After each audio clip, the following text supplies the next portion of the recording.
happy February. It's just yeah.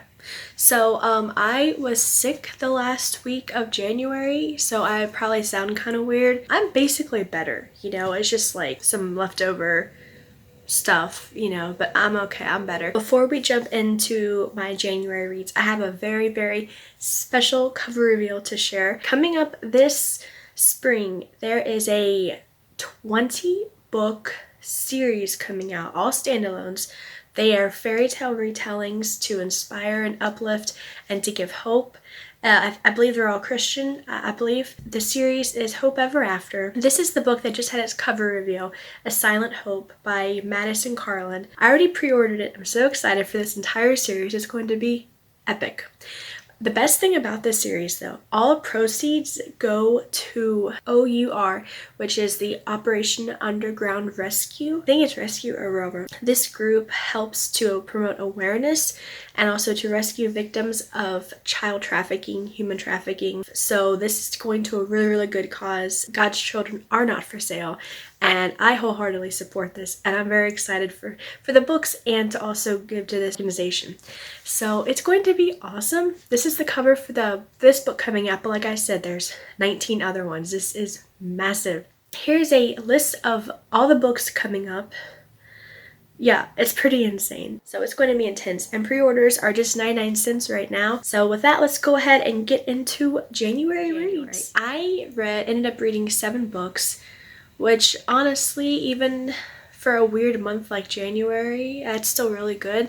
So this is the first one I read, How to Clear Your Clutter. It was one of those free ebooks that I got, and I was like, you know, I could declutter some stuff, you know, that's fun. So I thought I'd give it a read, and I did. And for the most part, I mean, there were some good points about decluttering. A lot of stuff that I already knew of, but there were a couple stuff that was interesting.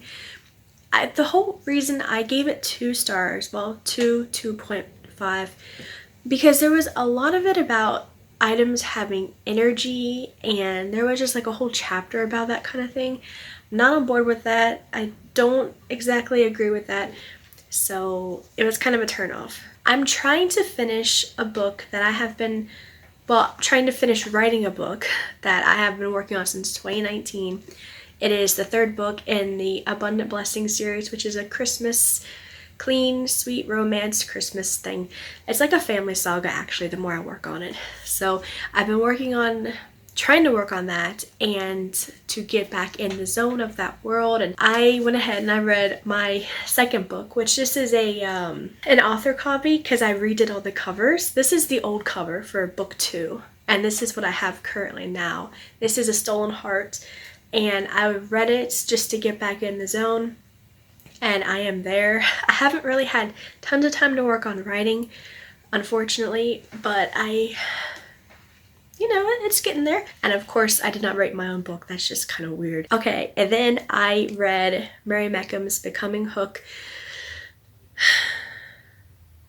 Even before I was sick, I wasn't really reviewing the books. Like, I've got actually five books I need to catch up on writing the reviews for them. And so I don't know. So I don't actually have official reviews right now. I'm just kind of making it off the top of my head. Except for that first one. I did write a review for that. But for this one, I loved it so much. A huge fan of Peter Pan retellings. Like, awesome.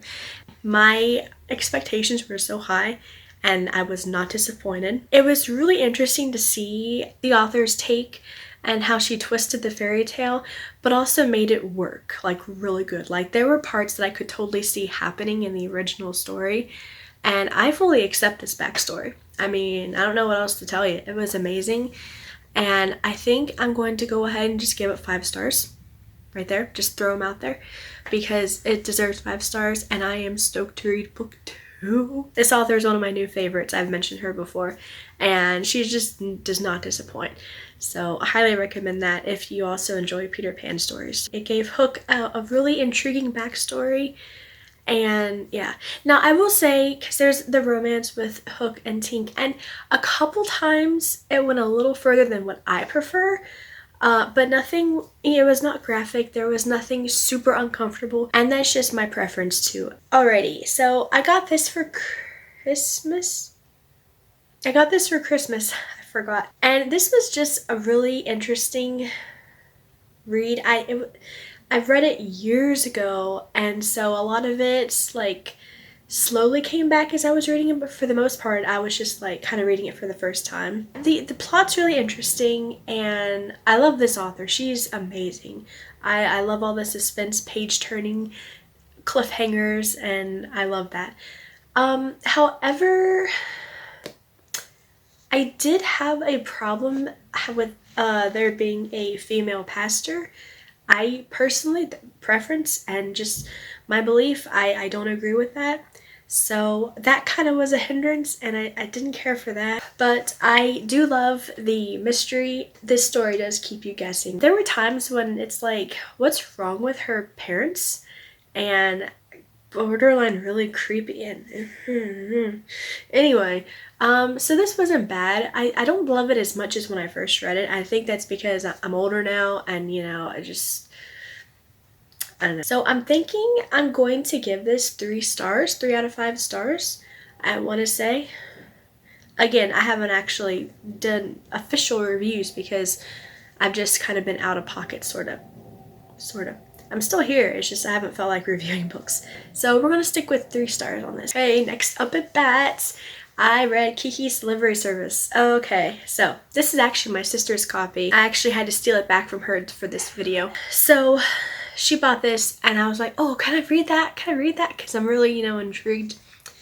I only watched I remember being obsessed with the cartoon when I was younger, but I never actually watched it. And then like maybe a few years ago, finally got it from the library and watched it, and it was pretty good.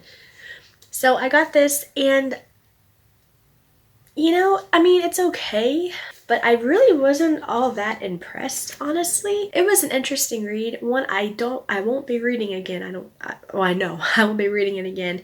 Actually, I got the movie from the library just today, and I was going to watch it and like compare the two. Haven't watched it yet, but I can already kind of, I'm guessing, I think I like the movie much better. But this is okay. The cover art's really pretty. Just my preference. Wasn't a big fan. But it was interesting, and I'm glad I got to say that I did read it. Leaning between 2.5 to 3 stars, somewhere in between there. Maybe like 2.75. It just wasn't my cup of tea. While I was sick, I did not want to read anything that required a lot of thoughts or like just mental strenuous thinking, because I just wanted something like a kid's book, something like Brain Mush, you know what I mean, just to relax. And so I chose this out of my Kindle, Jasper Jinx, and that's not to be mean or insulting or anything. I'm just saying it looked like something that didn't require a lot of thoughts, that wouldn't, you know, not a lot of stimulus up here. And it turned out to be just that. It was really an easy read, middle grade. It was really unique, kind of strange actually. This kid, I wouldn't actually call him a jinx. It was actually kind of more just a brat, and like, yeah, a brat actually. Now I think about it, there's like a few different short stories in it about this kid, and yeah, he's not a jinx, he's just a brat. So that's why he kept getting into trouble and bad things happened, because, well, But it was interesting and intriguing, and I think younger kids will like this. It reminded me of a book I read when I was in middle school. I don't remember what it was, but like, not The Diary of a Wimpy Kid, not Dear Dumb Diary, something around those, like the Super Fudge books, sort of like the antics sort of in it, or like Wayside School. I could be totally off. It's probably none of those. I'm gonna have to say 3 stars off the top of my head. It served a purpose, and it was what I needed for that time. So it was fun. I don't think I will be continuing the series. I think book 1 was enough. It just not my cup of tea on a regular basis. But it's been in my Kindle for several years. I want to say since at least 2020, I think. So I'm glad to have finally read it. And the last book that I've read, I started reading The Chronicles of Narnia, which I love the Narnia books, and it's been way too long since I've read them. So I read book 1, The Magician's Nephew, which is the first book chronologically, and that's how I read it. I go from that to The Lion, the Witch, the Wardrobe. 6 out of 5 stars. This series is just amazing. When you get down to the bottom of things and like it's preparing the reader for the book 2, like this burst of nostalgia just hits you, you know? The messages in here, oh my goodness, guys, I love this. Actually, I think I'm going to do a separate video, read through the series like what I'm doing, and like talk about each book and like what I like best about it or things that really stuck out to me. So I don't know when that video will come out, but yeah, this is just so good, and I got the box set for Christmas a couple of years ago, so it's high time that I reread it. And I just love these so much. The characters, the plot, the story, the setting, Narnia itself as a world is just amazing. And getting to see the creation of Narnia, oh man, it's just like takes your breath away kind of and everything, because this is a series definitely worth reading, and I highly recommend it. If you haven't read Narnia yet, you need to. And I would suggest starting with this book. It's really interesting. Unless you rather just jump straight into like Lion, the Witch, and the Wardrobe, which is cool too, I guess. And that's what I read this month. It was an interesting reading. I read some that I'm just not a fan of, and I read a couple amazing ones that I absolutely loved. So yes, happy Groundhog's Day, by the way. I thought about doing today's video time travel book recommendations like Groundhog's Day, you know? If you know, you know. Thank you so much for hanging out with me today. I do appreciate that. And if you enjoyed this or got something out of it, consider leaving a thumbs up and subscribing for more notifications. I don't know. I mean, it's a thing. Let me know if you've read any of the books today that I talked about and what your thoughts of them are. Quick reminder about the cover reveal that released last week. So pre-order link is down in the description if you're interested, and I will see you all in a couple weeks. I don't know what I have in store because things are going to be happening, and it's gonna be pretty intense, and I'm so excited. Okay, I've said enough already, so I'm going to go ahead and leave. Thank you guys so much for watching, and until next time, happy reading.